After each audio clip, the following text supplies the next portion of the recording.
Hello friend, welcome to the channel pharmacy dictionary. मैं एक registered pharmacist और professional pharmacologist हूं। मेरे पास 10 साल से ऊपर का टीचिंग एक्सपीरियंस है। आप हमारी मेडिसिन की सीरीज में जितने भी वीडियोस देखते हैं, जितनी भी जानकारी सुनते हैं, समझते हैं, आप उन सब पे भरोसा कर सकते हैं, क्योंकि उन सब जानकारी का सोर्स ऑथेंटिक होता है, रेफरेंस होते हैं अच्छे अच्छे बुक और जर्नल्स। मैं एक रजिस्टर्ड फार्मासिस्ट होने के नाते अपनी जिम्मेदारी बड़ी भांति समझता हूं, इसलिए आपको इस सीरीज में केवल वही बातें डिस्कस करता हूं जिसका जानना, जिसका समझना आपके लिए बेनिफिशियल होगा। डोज के बारे में जब तक वो ड्रग के ऊपर अवेलेबल नहीं हो हम डिस्कस नहीं करते हैं। मेडिसिन रिव्यू की सीरीज में मैं आज एक ऐसे प्रोडक्ट जिसका अगर आप डोजेस फॉर्म पूछेंगे तो वह syrup, otherwise it is simply known as a medicine, इसके बारे में बात करने वाला हूं जो आपके लीवर और डाइजेस्टिव सिस्टम के ऊपर काफी अच्छा काम करता है। जब मैं जॉन्डिस से परेशान था काफी साल पहले, तो इस सिरप ने मेरी काफी मदद करी थी मेरे जॉन्डिस से रिकवर करने में, प्लस मेरे एपेटाइट को, मेरी भूख को पहले के जैसा रिस्टोर करने में। सो मेरा पर्सनल एक्सपीरियंस इस सिरप के साथ में है, ये काफी यूजफुल है। चलिए बात कर लेते हैं इसके इंडिकेशन के बारे में। मेरे हाथ में जो सिरप है इसका ब्रांड नेम है सॉर्बिलिन। इसका जो एक्टिव कॉन्स्टिट्यूएंट है वह वह आपका solution of sorbitol as well as tricholine citrate. ये जो आपका सिरप है वो बेसिकली तब दिया जाता है जब आपको लीवर से संबंधित कोई इशू चल रही हो या फिर आपके जीआई से संबंधित हो। अगर आप डायरेक्टली बात करोगे तो, इनडायरेक्टली अगर आप बात करेंगे तो कुछ और चीजों में भी ये यूजफुल होता है। सबसे पहले हम बात कर लेते हैं लीवर के रेस्पेक्ट में। लीवर यानी कि यकृत, यह आपकी बॉडी का एक ऐसा पार्ट है जो मेटाबॉलिज्म यानी कि बायो ट्रांसफॉर्मेशन करने का काम करता है। सरल शब्दों में बताऊं आपको तो ये उन चीजों को तोड़ने का काम करता है जिनको हमारी बॉडी एज सच यूज नहीं कर पाती। फॉर एग्जांपल, अगर आप प्रोटीन वाले कोई भी फूड कंज्यूम करते हो, चाहे दूध, दाल, मछली, अंडे या कोई और भी चीज है जिसमें प्रोटीन होती है, तो वो प्रोटीन एज सच डायरेक्टली बिना कुछ चेंज किए हमारी बॉडी के लिए यूजफुल नहीं रहती। इस प्रोटीन को तोड़ा जाता है अमाइनो एसिड्स में, जो कि फिर आगे जाकर के हमारी बॉडी के द्वारा लिए जा सकने वाले फॉर्म में कन्वर्ट होते हैं। तो इसी को तोड़ने का काम होता है हमारे लीवर का। ये तो बस एग्जांपल। ड्रग के बारे में बात करेंगे तो ड्रग को भी स्मॉलर मॉलिक्यूल में, यूजफुल मॉलिक्यूल में, लेस टॉक्सिक मॉलिक्यूल में, ऐसे कई कॉन्सिक्वेंस हैं जिसमें मेटाबॉलिज्म के लिए आपका जो लीवर है वो बहुत महत्वपूर्ण काम करता है। कई ऐसे सिचुएशंस होते हैं जहां पे ये जो आपका लीवर है वो मॉल फंक्शन करने लगता है, उसमें कोई ना कोई प्रॉब्लम आने लगती है, डिसऑर्डर से वो परेशान होने लगता है। फॉर एग्जांपल, अगर आपने कभी फैटी लीवर का नाम सुना हुआ होगा तो ये उसी केस में भी यूजफुल होता है। फैटी लीवर यानी कि एक ऐसा लीवर जिसमें बहुत सारे फैट जम गए हो, इसी के कारण से इसे बोला जाता है फैटी लीवर। फैट यानी कि कोलेस्ट्रॉल यानी कि लो डेंसिटी लिपोप्रोटीन, जो कि हमारे लिए बैड कोलेस्ट्रॉल का काम करता है, ये क्लियर आउट नहीं हो पाते आपके ब्लड से, आपकी बॉडी से, इसीलिए आपके लीवर में डिपॉजिट होते रहते हैं। ये अगर लीवर में डिपॉजिट होता रहा तो फिर लीवर अपना काम सही तरीके से नहीं कर पाएगा। और लीवर का काम कैसे क्या है मैंने आपको बताया, मेटाबॉलिज्म करना, आपकी फूड को डाइजेस्ट करना, तो ये काम आपके लिए अफेक्ट हो जाएगा। इससे आपकी भूख में भी डिस्टर्बेंस हो सकता है। तो ये दवाई आपको तब दी जाएगी जब आपको फैटी लीवर की प्रॉब्लम हो, जब आपको भूख नहीं लग रहा हो, जब आपको जॉन्डिस, टाइफाइड जैसे लीवर से संबंधित कोई प्रॉब्लम हो गया हो, या फिर आपका डाइजेशन प्रॉपर नहीं हो रहा हो, या एक और इसका यूज जो है अच्छा तरीके से। हालांकि जब आप इसके डिस्क्रिप्शन के बारे में सुनेंगे आगे आकर के तो आपको लगेगा कि ये दो अलग अलग यूज अलग अलग तरीके से लेने पे आपको मिलेंगे। तो दूसरा जो इसका मेन एडवांटेज है वो ये है कॉन्स्टिपेशन से रिलीफ। देखिए, कॉन्स्टिपेशन एक ऐसा प्रॉब्लम है जिसमें आपका जो स्टूल है वो हार्ड हो जाता है। हार्ड स्टूल होने की वजह से उसको प्रोपेल करना मुश्किल हो जाता है। उसका जो पेरिस्टाल्टिक मूवमेंट है वो सही तरीके से उसको स्टूल को रेक्टल रूट से बाहर इजेक्ट नहीं कर पाता। इसके कारण से हमको लगता है कि पूरा बाउल साफ नहीं हुआ, या फ्रिक्शन के कारण से आपको आगे अगर लगातार ये बना रहा तो पाइल्स की समस्या होती है। इसके कई अलग अलग कारण होते हैं। जैसे मेन कारण है कि आप अपने डाइट में डाइटरी फाइबर्स को इंक्लूड नहीं कर रहे, जैसे खीरा, चुकंदर, सलाद, मूली, इनको आप भाजी, इनको यूज नहीं कर रहे हो, जिसके कारण से आपको कॉन्स्टिपेशन है। या फिर आपको लंबा कोई ड्रग चल रहा हो, चाहे कीमोथेरेपी चल रहा हो या कोई और डिजीज के लिए स्पेसिफिकली दवाई चल रहा हो तो प्रॉब्लम होता है। स्ट्रेस का प्रॉब्लम होता है, पानी कम पी रहे हो तब होता है। तो कारण कोई भी हो, अल्टीमेटली प्रॉब्लम होगी आपको कॉन्स्टिपेशन की। ये जो सिरप है आपका सॉर्बिलिन का, इसमें सॉर्बिटोल लगा हुआ है, जो कि क्या करता है, वाटर को रिटेन करके आपके इसी ड्राई स्टूल को सॉफ्ट करने का काम करेगा, जिससे वो ड्राई स्टूल सॉफ्ट होता है और कॉन्स्टिपेशन की प्रॉब्लम धीरे धीरे ठीक होने लगती है। बिल्कुल वैसा ही जैसे आप सूखी मिट्टी पे गीला कपड़ा लगा करके ढक देंगे तो जो कपड़े में पानी एब्जॉर्ब हुआ है, depending on the thickness of the कपड़ा, मोटाई ऑफ द कपड़े, वो पानी को ट्रांसफर करते जाएगा उस सूखे मिट्टी के किसी भी ऑब्जेक्ट में, तो धीरे धीरे सॉफ्ट होता जाएगा। एग्जैक्टली आपका सॉर्बिटॉल भी यही काम करता है। तो इस तरीके से ये दवाई काफी यूजफुल है। मैंने आपको अपना एक रेफरेंस दिया था, जब मैं 12th पास करने के बाद बी फार्मेसी कर रहा था, उसके कुछ सालों बाद मुझे जॉन्डिस हुआ था। थोड़ा सा ज्यादा अफेक्ट हुआ जॉन्डिस से, तो लीवर में भी काफी कुछ इशू आ गए थे, भूख नहीं लग रहा था, फैटी लीवर होने के चांसेस थे स्टार्टिंग स्टेज पे भी। तो उस समय ये दवाइयां और कुछ भी दवाइयां काफी यूजफुल करती थी। इस दवाई ने मेरी भूख को, एपेटाइट को और मेरे प्रॉपर फंक्शनिंग ऑफ लीवर को वापस से रिस्टोर किया। सो इसको मैंने कई बार यूज किया हुआ है पर्सनल और फैमिली इशू के लिए, and it is very much worthfully ये काम करता है। तो ये हो गया इसका बेसिक इंडिकेशन, कब इसको आप यूज करेंगे। लेकिन याद रखिएगा, इंडिकेशन सुनकर के केवल ऐसा लेना स्टार्ट ना करें, डॉक्टर आपको सलाह देगा तभी आप इसको यूज करना है, और दोनों के तरीके अलग अलग हैं। इसमें जो पहला कॉन्स्टिट्यूएंट है आपको मैंने बताया ट्राइकोलिन साइट्रेट, ये क्या है और कैसे काम करता है। देखिए, ट्राइकोलिन साइट्रेट एक ऐसा ड्रग है जो कि बेसिकली बिलोंग करता है बाइल एसिड रेजिन की क्लास को, जो कि आपके लिपिड लेवल को, आपके लीवर में जमे हुए फैट को कम करने का काम करता है। इसका जो लॉजिक सुनेंगे ना, बड़ा इंटरेस्टिंग होगा। अगर डिटेल्स जाना चाहते हैं तो हमारा मेन चैनल है सॉल्यूशन फार्मेसी, वहां पे आकर के सर्च कर सकते हैं हाइपोलिपिडेमिक ड्रग या एंटी हाइपरलिपिडेमिक ड्रग, दोनों एक ही है, आपको जानकारी मिल जाएगी। लेकिन जो तरीका मैं आपको बताने वाला हूं बहुत सिंपल है।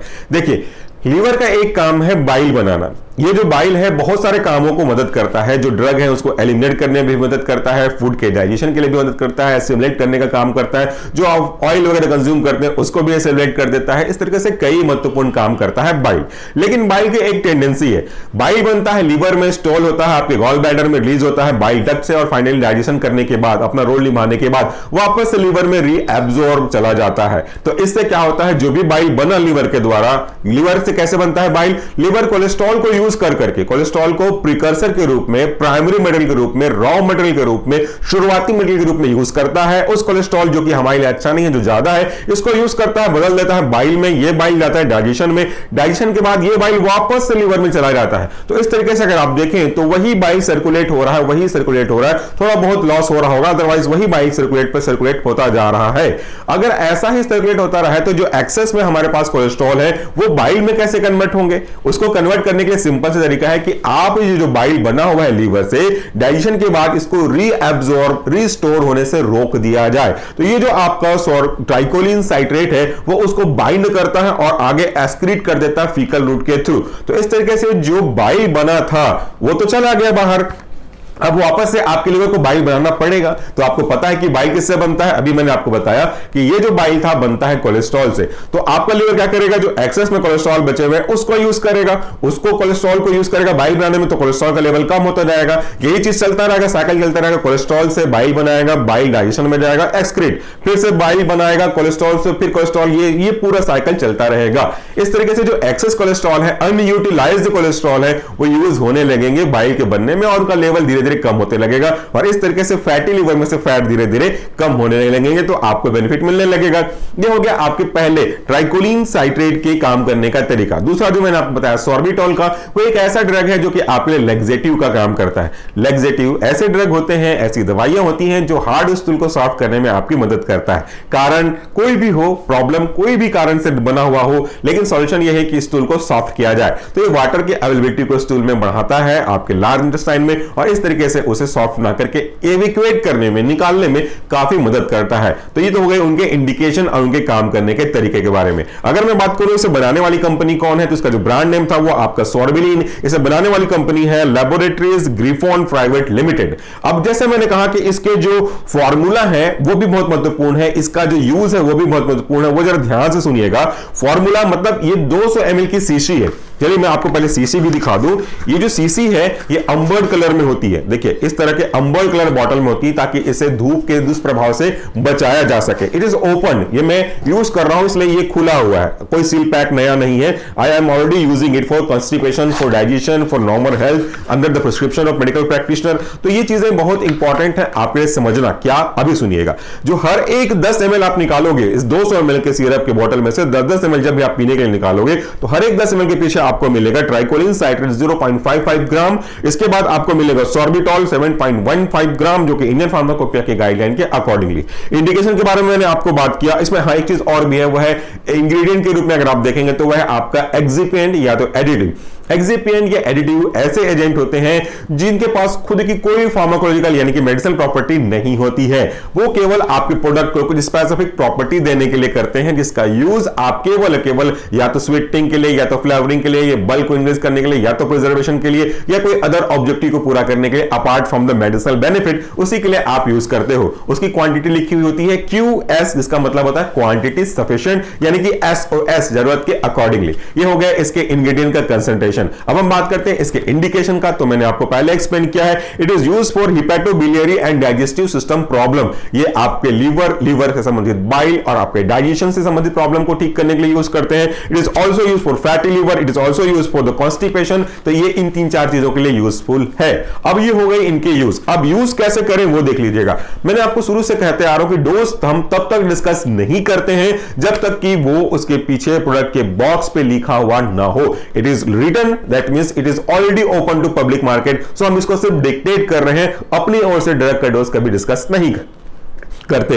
इसमें क्या क्या है देखिए, जो डोज है वो डिपेंड करता है कि आपको प्रॉब्लम क्या है। अगर आपको फैटी लीवर है, अगर आपको जॉन्डिस है, अगर आपको हिपैटोबिलियरी सिस्टम से संबंधित कोई समस्या है, तो उसका डोज देखिए क्या है। डोज कहता है एडल्ट के रेस्पेक्ट में, बच्चों का डोज दिया हुआ है पर मैं आपको वहां पे इंक्लूड नहीं करूंगा। इसको अवॉइड, बच्चों के लिए इसको मत दें। जिनकी उम्र 15 साल से ऊपर है उन्हीं को आप दें तो बेटर होगा, अदरवाइज छोटे बच्चों के लिए सही नहीं है जब तक कि डॉक्टर आपको प्रिस्क्राइब नहीं करते हैं। तो एडल्ट के लिए क्या है, 2 teaspoon with little water at the beginning of lunch और डिनर। 2 चम्मच थोड़े से पानी के साथ लंच या डिनर की शुरुआत के समय, अगर आपको लीवर से संबंधित प्रॉब्लम को सॉल्व करना है तो। लेकिन जैसे मैंने कहा कॉन्स्टिपेशन के लिए भी यूज होता है, तो कॉन्स्टिपेशन के लिए अगर आप यूज कर रहे हैं तो क्या डोज होगा इसका डोज होगा 1 to 2 teaspoon with a little water daily. Sorry, ये तो बच्चों के लिए हो गया था। अगर आप बात करें कॉन्स्टिपेशन के लिए तो 2 to 4 टीस्पून, मतलब 2 से 4 teaspoon in a glass of water, पूरे ग्लास में डालना है बिफोर द ब्रेकफास्ट। दोनों में डिफरेंस समझ में आ गया। अगर आप लीवर से संबंधित प्रॉब्लम के लिए बात कर रहे हैं तो आपको लिखा हुआ है 2 टीस्पून, 2 ही चम्मच थोड़े से पानी में लंच या डिनर के पहले। अगर आप कॉन्स्टिपेशन के लिए ले रहे हैं तो 2 से 4 चम्मच 1 ग्लास पानी में ब्रेकफास्ट से पहले। तो दोनों में डिफरेंस ये हो गया। तो इस तरीके से अगर आप इस प्रोडक्ट का यूज करेंगे तो आपको अपने प्रॉब्लम के अकॉर्डिंगली सॉल्यूशन मिलेगा। देखिए फिर से याद रखिएगा, दोनों के कंडीशन के लिए डोज अलग अलग है। तो अगर आप डाइजेशन से संबंधित प्रॉब्लम कर रहे हैं तो पहला वाला डोज नहीं, दूसरा वाला डोज फॉलो करिएगा। तो ये था हमारा आज का वीडियो। और इस वीडियो में हमने बात किया कि आपका जो एक अच्छा प्रोडक्ट है सॉर्बिटॉल का सॉल्यूशन, जिसमें ट्राइकोलिन साइट्रेट का सॉल्यूशन मिला हुआ है, जिसका ब्रांड नेम है सॉर्बिलिन, वो काम कैसे करता है। आई होप कि आपको हमारी सीरीज है वो अच्छी लग रही होगी, कॉन्सेप्ट समझ में आ रहा होगा। तो कृपया कमेंट बॉक्स में फीडबैक दे दें, हमारे लिए काफी यूजफुल होता है। Thank you so much for watching this video. नमस्कार, टेक केयर। चलिए आज के सीरीज में हम बात करने वाले हैं एक ऐसे ड्रग का जिसका यूज हम तब करते हैं जब आपके ब्लड में शुगर का लेवल ज्यादा होता है। जी हां, आपने बिल्कुल सही समझा। आज हम बात कर रहे हैं ऐसे मेडिसिन की जो कि आपके डायबिटीज को मैनेज करने में यूज होता है। आज के डेट में अगर आप इंडिया के रेस्पेक्ट में बात करें तो लगभग हर चौथा या तीसरा व्यक्ति इस प्रॉब्लम से परेशान है। इसका अलग अलग नाम है, अलग अलग नाम से आप जानते हो। कॉमनली इसे हम डायबिटीज कहते हैं, मधुमेह की बीमारी कहते हैं, शुगर की बीमारी कहते हैं और गांव में से शक्कर की बीमारी भी कहते हैं। लेकिन अलग अलग नाम होने के बावजूद भी इसका पूरा परेशानी बिल्कुल एक जैसा है। तो सबसे पहले तो हमको डायबिटीज के बारे में बात करना चाहिए। अगर आप बहुत डिटेल्स इसके बारे में जानना चाहते हैं, कॉज, सिम्टम, ट्रीटमेंट के बारे में, तो हमारा मेन चैनल है सॉल्यूशन फार्मेसी। आप यूट्यूब पे सर्च करिएगा डायबिटीज बाय सॉल्यूशन फार्मेसी, तो आपको पूरे वीडियोस आ जाएंगे। यहां पे मैं केवल आपको ब्रीफ करने वाला हूं। डायबिटीज बेसिकली अलग अलग तरीके के होते हैं, लेकिन हमारे टॉपिक के कंसर्न से सीमित रहते हुए हम बात करेंगे इसके 2 टाइप के बारे में। तो 2 टाइप हैं, टाइप 1 और टाइप 2। इन टाइप 1 और टाइप 2 के रेस्पेक्टिवली अलग अलग नाम है, सिनोनिम से कह सकते हैं, समानार्थी शब्द कह सकते हैं। टाइप 1 को हम बोलते हैं इंसुलिन डिपेंडेंट डायबिटीज मेलाइटस। दूसरा जो टाइप 2 है इसे कहते हैं non insulin dependent diabetes mellitus, या इसी को एक और नाम दिया गया है इंसुलिन इंडिपेंडेंट डायबिटीज मेलाइटस। हालांकि डायबिटीज इंसिपिडस भी होता है, वो अलग टॉपिक है, उसके बारे में कभी और बात करेंगे। ये जो 2 टाइप के डायबिटीज हैं, दोनों की अपनी अपनी खास बात है, जरा समझिएगा उनको, क्योंकि कंफ्यूजन क्रिएट हो उससे पहले ही सॉल्यूशन निकल जाना चाहिए। टाइप 1 डायबिटीज यानी कि इंसुलिन डिपेंडेंट, इसका नाम ही समझा रहा है आपको कि आखिर ये है क्या। इंसुलिन डिपेंडेंट मतलब आप पूरी तरह से किस पर डिपेंड हो गए हो, इंसुलिन के ऊपर डिपेंड हो गए हो। आपकी बॉडी 0 अमाउंट ऑफ इंसुलिन बना रही है और आपके ब्लड में से ग्लूकोज को, वो ग्लूकोज जो कि आपके खाने पीने से बना हुआ है, ब्लड में गया है, उसको आपके सेल्स तक पहुंचाने के लिए चाहिए इंसुलिन। अब जब इंसुलिन है ही नहीं, बन ही नहीं रहा आपकी बॉडी में, तो आप तो बाहर के इंसुलिन के ऊपर डिपेंड हो ही गए, आश्रित हो ही गए। एक एग्जांपल ले लेते हैं। मान लेते हैं कोई एक हैंडीकैप हैंडीकैप व्यक्ति है, जस्ट फॉर एग्जांपल, कोई अदरवाइज मत लीजिएगा, किसी को ठेस पहुंचाना, किसी की भावनाओं को ठेस पहुंचाना, ये मेरा उद्देश्य नहीं है, केवल एग्जांपल मात्र के लिए है। सो अगर कोई हैंडीकैप व्यक्ति है, उसे एक जगह से दूसरी जगह जाना है, तो उसे किसी न किसी के ऊपर डिपेंड रहना पड़ेगा, या तो किसी इंडिविजुअल व्यक्ति पे या तो व्हील चेयर पे। ये उसी के साथ जा सकते हैं, खुद से नहीं जा सकते, सिचुएशन के according, type of handicap level के अकॉर्डिंगली। तो आप बोल सकते हो कि उसके ऊपर ही डिपेंडेंट है। सेम यहां भी जब हमारे बॉडी में पैनक्रियाटिक सेल में आपका कोई भी इंसुलिन बन नहीं रहा है, तो फिर आपको इंसुलिन मिलेगा कैसे? इसीलिए आपको इस इंसुलिन की कमी को पूरा करने के लिए बाहर से इंसुलिन का इंजेक्शन लगाना पड़ेगा। दैट मींस कि आप किसके ऊपर डिपेंड हो गए? इंसुलिन पे, बाहरी सोर्स ऑफ इंसुलिन पे। जबकि दूसरा का नाम मैंने बताया नॉन इंसुलिन डिपेंडेंट, या ज्यादा अच्छा होगा कि यह बोला जाए इंसुलिन इंडिपेंडेंट। यानी कि अब आपका जो पैनक्रियाटिक सेल है वो पूरी तरह से डिस्ट्रॉय नहीं हुआ है, वो जीरो अमाउंट में इंसुलिन नहीं बना रहा है। हाँ, इतना जरूर बना रहा है जिससे कि आपका काम चल जाए, बट इतना भी नहीं बना रहा है जितना पहले नॉर्मली बना करता था। So it is not 100%, it is less than 100%। अब ये कितना, वो तो समय और सिचुएशन के अकॉर्डिंग डिसाइड होता है, इंडिविजुअल टू इंडिविजुअल। तो इस समय उस इंसुलिन की कमी को पूरा करने के लिए आपको ऐसे दवाइयां लेनी पड़ेंगी जो या तो इंसुलिन के सिक्रीशन को इनहेंस कर रही होगी, या तो ग्लूकोज के लेवल को कम कर रही होगी, या तो ग्लूकोज के एक्सक्रीशन को कम कर रही होगी। अलग अलग तरीके हैं। अल्टीमेटली उद्देश्य तो यही है कि ब्लड में ग्लूकोज के लेवल को कम किया जाए किसी भी तरीके से।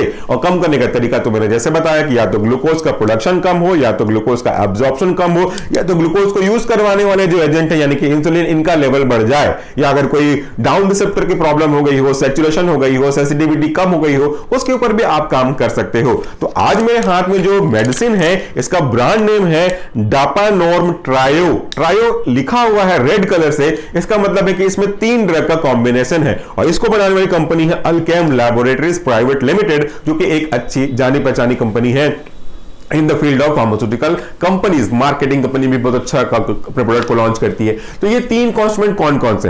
पहला कॉन्स्टिट्यूएंट है डापाग्लिफिजोन, दूसरा कॉन्स्टिट्यूएंट है सीताग्लिप्टिन, तीसरा है आपका मेटफॉर्मिन। तो ये तीनों ड्रग का कंसंट्रेशन क्या है? रेस्पेक्टिवली क्रमशः 10 mg, 100 mg और 500 mg।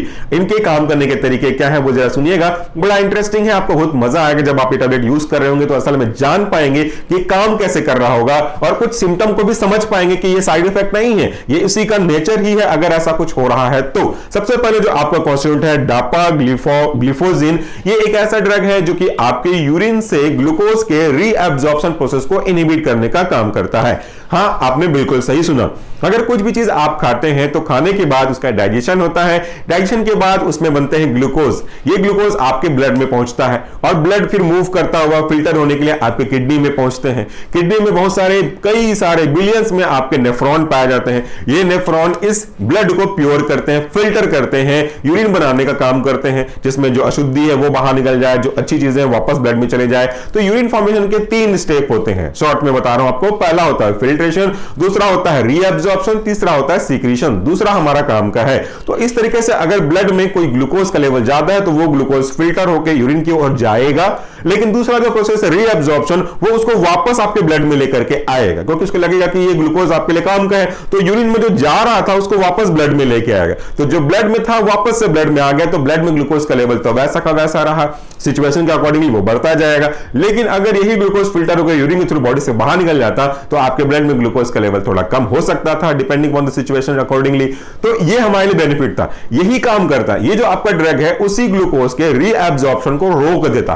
तो अब अगर रीअब्जॉर्प्शन रुका तो वो जो ग्लूकोज था बॉडी में ब्लड से यूरिन में गया, अब वापस नहीं आएगा, वो यूरिन में ही रहेगा, यूरिन से बॉडी से बाहर निकल जाएगा। तो इस तरीके से ब्लड में ग्लूकोज का लेवल धीरे धीरे धीरे कम होता जाएगा। अब यहां पे एक सिचुएशन हो सकती है, अगर आप कहीं ओपन जगह पे यूरिन पास करते हो, हालांकि ये करना नहीं चाहिए स्वच्छ भारत के अकॉर्डिंगली, बट इन केस अगर आप ये करते हो और थोड़ी देर बाद अगर आप उसको देख पाते हो कि आसपास कोई चींटियां आ रही हैं, तो नथिंग टू वरी अबाउट, क्योंकि ड्रग के थ्रू वो जो शुगर है वो रिलीज हो रहा है। लेकिन अगर बिना ड्रग के ऐसा हो रहा है तो इसका मतलब आपका डायबिटीज लेवल थोड़ा ज्यादा है, आपको चेक कराने की आवश्यकता है। दूसरा जो ड्रग है हमारा सीताग्लिप्टिन, ये एक ऐसा ड्रग है जो इंसुलिन के सिक्रीशन को इनहेंस करता है। जैसा मैंने कहा कि इंसुलिन बनता है आपके पैनक्रियाटिक सेल से। अब इस केस में टाइप 2 डायबिटीज के केस में पूरी तरह से डिस्ट्रॉय हुआ नहीं है, कम बन रहा है। एक कारण यही है, पूरा इकलौता कारण नहीं, उनमें से एक कारण ये। तो ये जो सीताग्लिप्टिन है उस पैंक्रियाटिक सेल से इंसुलिन के बनने के लेवल को, अमाउंट को, रेट को इनहेंस करता है ताकि ज्यादा मात्रा में इंसुलिन बने। इंसुलिन उस ग्लूकोज को ब्लड से पकड़े और जाके सेल में दे। तो यहां से पकड़ेगा, सेल में डालेगा, पकड़ेगा, सेल में डालेगा। तो इस तरीके से ब्लड से जब निकालते जाएगा तो उसका लेवल कम होता जाएगा। इस तरीके से सीताग्लिप्टिन आपका काम करता है। तीसरा जो ड्रग है उसको बताने से पहले दो चीजें जरा ध्यान से सुनिएगा। ये दो ड्रग मैंने कहे, इनकी एक अच्छी बात तो ये कि आपकी ग्लूकोज को कंट्रोल करने में, मैनेज करने में मदद करते हैं। लेकिन दिक्कत ये कि अगर इसे आप गलत तरीके से ले रहे हैं, बिना किसी प्रिस्क्रिप्शन के खुद से या इनका ओवरडोज ले रहे हैं, तो ये आपको हाइपोग्लाइसीमिया भी कॉज कर सकते हैं। ग्लूकोज के लेवल को कम तो करना था, ठीक बात है, लेकिन बहुत कम कर देते हैं जिससे आपको चक्कर आने की संभावना रहेगी। इसलिए कभी भी अपने मन से कोई भी दवाइयां ना लिया करें। ये दोनों की एक प्रॉब्लम है। तीसरा जो ड्रग है मेटफॉर्मिन, इसके साथ ऐसा नहीं होता। ये हाइपोग्लाइसीमिक कंडीशन कॉज नहीं करता। मेटफॉर्मिन के काम करने के तरीके बड़े इंटरेस्टिंग है। ये क्या करता है, जो आपके लीवर में ग्लूकोज का बनना है, प्रोसेसिंग है, सिंथेसिस है ग्लूकोज की, उसको इनहिबिट कर देता है। तो ग्लूकोज कम बनेगा एक्स्ट्रा। दूसरा, ये आपके इंटेस्टाइन से ग्लूकोज के एब्जॉर्प्शन को भी कम कर देता है। तो एक तो ये बनने को कम कर रहा है, दूसरा जो बना हुआ है उसको एब्जॉर्ब होने को भी कम कर देता है। तो अल्टीमेटली जब एब्जॉर्प्शन स्मॉल इंटेस्टाइन से होगा नहीं तो वो ब्लड में जाएगा नहीं, तो ब्लड में जाएगा नहीं तो ब्लड में ग्लूकोज लेवल बढ़ेगा नहीं, मतलब नॉर्मल में रहेगा। तो इस तरीके से तीनों ड्रग अपना अपना पार्ट प्ले करते हैं, अपने अपने तरीके से फाइनली आपकी मदद करते हैं आपके ब्लड में ग्लूकोज के लेवल को मैनेज करने के लिए, कंट्रोल करने के लिए। तो इस तरीके से तीनों ड्रग काफी यूजफुल हैं। इन तीनों ड्रग का कंसंट्रेशन तो मैंने आपको बता ही दिया, 10 mg, 100 mg, 500 mg रेस्पेक्टिवली। ये शेड्यूल कैटेगरी का ड्रग है। इसके पीछे देख रहे हैं लाल करके पट्टी आपको दिखाई दे रही है। इसका मतलब यह है कि इसे आप खुद से नहीं परचेस करके खा सकते। डॉक्टर ने जब आपको पर्ची लिखी है, पर्ची को डॉक्टर की पर्ची को आप मेडिकल स्टोर में देंगे तो फिर वो आपको दवाई देगा। हालांकि ये प्रैक्टिस में बहुत कम जगह यूज हो रहा है, बट ये आपको सुनना, समझना और करवाना भी चाहिए। बिना प्रिस्क्रिप्शन के परचेस करेंगे मेडिसिन को तो नुकसान तो अल्टीमेटली आप ही को होगा।